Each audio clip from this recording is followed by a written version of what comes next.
বাংলাদেশের একটি বেসরকারি জনপ্রিয় টেলিভিশন দীর্ঘদিন যাবৎ স্বৈরাচারী শেখ হাসিনার এজেন্ডা বাস্তবায়ন করতে গিয়ে একটি দালাল টিভি নামে পরিচিতি লাভ করেছেন, যার ফলে বৈষম্যবিরোধী ছাত্র আন্দোলনের শিক্ষার্থীদের দ্বারা এই টেলিভিশনের অনেক সংবাদকর্মী হামলার শিকার হয়েছেন। এই দালাল ও চাটুকার কর্মকর্তাদের পদত্যাগের দাবিতে সাধারণ শিক্ষার্থী, বিভিন্ন শ্রেণীর পেশাজীবী মানুষ, সাবেক এবং বর্তমান সংবাদকর্মীরা তাদের দীর্ঘদিনের অনিয়ম, অনাচার এবং বৈষম্যের বিরুদ্ধে কথা বলেন এবং এদেরকে দ্রুত এই পদ থেকে পদত্যাগ করার দাবি জানান।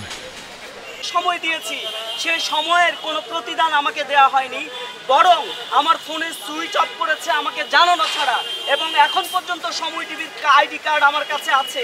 কি অন্যায় করেছিলাম আমরা 2012 সালে জয়েন করে।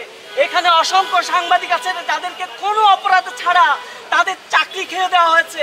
এখানে যারা জারিয়েছে তারা প্রত্যেকেই পেশাদার সাংবাদিক, 10 বছর 11 বছর এই সময় টিভিতে কাজ করেছে, শ্রম দিয়েছে, ঘাম দিয়েছে।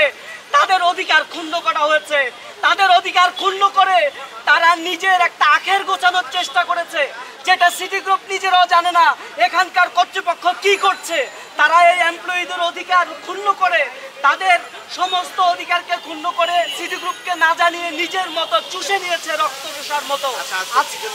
আজকে আমরা আমাদের অধিকার জানান দেওয়ার কথা বলেছি। আমাদের দোষ কি, আমাদের সমস্ত দেওয়া পাওনা এবং আমাদের অন্যায়, আমাদের প্রতি যে অন্যায় করা হয়েছে, একজন সাংবাদিকের সাথে অপেশাদার আচরণ করা হয়েছে প্রতিটি সাংবাদিকের সাথে, এখানে তাদের অধিকার ফিরিয়ে দিতে হবে। এবং এই যে দায়ী যারা অন্যায়ভাবে গত 11-15 বছর যাবৎ একটা অবৈধ সরকারকে লেজুর বৃত্তি করে দালালি করেছে, তাদের এই জবাব দিতে হবে।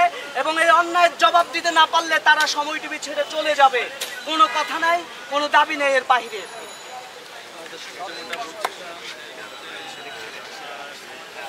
আপনারা গণমাধ্যম কর্মী যারা আছেন, আপনারা সত্যটাই লিখবেন।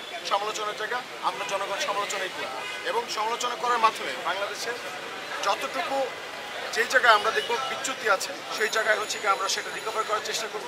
এবং আমরা সবাই মিলে যেই জায়গায় দুর্বলতা আছে, যেই জায়গায় আমরা মনে করবো বাংলাদেশের যেই পিলারটা দুর্বল, সেই পিলারটা আমরা সারা বাংলাদেশের ছাত্র জনতা মিলে সেটা সচল। আপনারাও কি সেই সমালোচনা নিতে প্রস্তুত কি? আমরা সবসময় সমালোচনা নিতে কাজের জন্য, তাদের দায়িত্বশীল আচরণের জন্য যে শর্তের প্রয়োজন সেটা মালিক কর্তৃপক্ষ সেটা শুনতে বাধ্য, শুধু এইটুকুই চাই। আমরা চাই সাংবাদিকতা করতে, আমরা কোনো পক্ষের হয়ে সাংবাদিকতা করতে চাই না। দেখুন, গত কয়েকদিন ধরে আমরা দেখেছি যে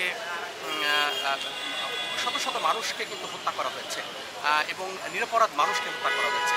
আমরা জানি যে বাড়ির যে বারান্দার ভেতরে বাচ্চা ছিল, ছাদে শিশু ছিল, নিরপরাধ মানুষ ছিল, তাদেরকে কিন্তু হত্যা করা হয়েছে।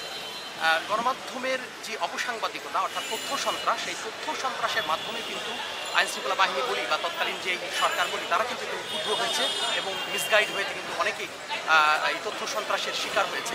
যার দরুন আমি মনে করি যে এই যে গণহত্যা হয়েছে, এই যে অপসাংবাদিকতা হয়েছে, এর দায় যারা এখন অপসাংবাদিকতা করছেন, এখনও বহাল তবিয়তে টিকে আছেন, তারা এর দায় এড়াতে পারে না। খুব দ্রুত তাদের অপসারণ আমরা দাবি করছি। অতিরঞ্জিত করতে হবে, ঠিক আছে, আপনি করেছেন। এছাড়া আরেকটা বিষয় যেটা হচ্ছে যে যেটা ইন্টারনাল যে প্রবলেমটা, সেটা হচ্ছে যে গুটি কয়েক ব্যক্তি তারাই ইনক্রিমেন্ট পেয়ে যারা লেজুর বৃত্তি করতো, বাংলায় বলতে গেলে চামচামি করতো এবং এই ফেক নিউজগুলি করার ক্ষেত্রে যাদের বেশি উৎসাহ ছিল তাদেরকে ইনক্রিমেন্ট দিয়ে ভালো পজিশনে নিয়ে গেছে। এবং আমি যে 2013 সালের 1 নভেম্বর থেকে কাজ করি, আমার পরে যারা জয়েন করেছে আমার থেকে প্রমোশন নিয়ে ভালো পজিশনে চলে গেছে। অথচ আজ পর্যন্ত আমি কাজ করছি একটা নিউজের জন্য, একটা লাইভের জন্য, কিন্তু আমাকে কোনো অফিস কোনো সমস্যায় পড়তে হয়েছে বা করতে হয়েছে এমন কিন্তু না। আমি কিন্তু বস্তুনিষ্ঠ সাংবাদিকতা করেছি। আজ পর্যন্ত আমাকে কোনো আমার বিরুদ্ধে কোনো কিন্তু যেই নোটিশ যেটা বলে অফিস থেকে, যেটা শোকজ লেটার, সেরকম কিন্তু কিছু নাই। কিন্তু শুধু শুধু আমাকে এরকম ইনক্রিমেন্ট থেকে বঞ্চিত করে রাখা হয়েছে বিভিন্ন সময়।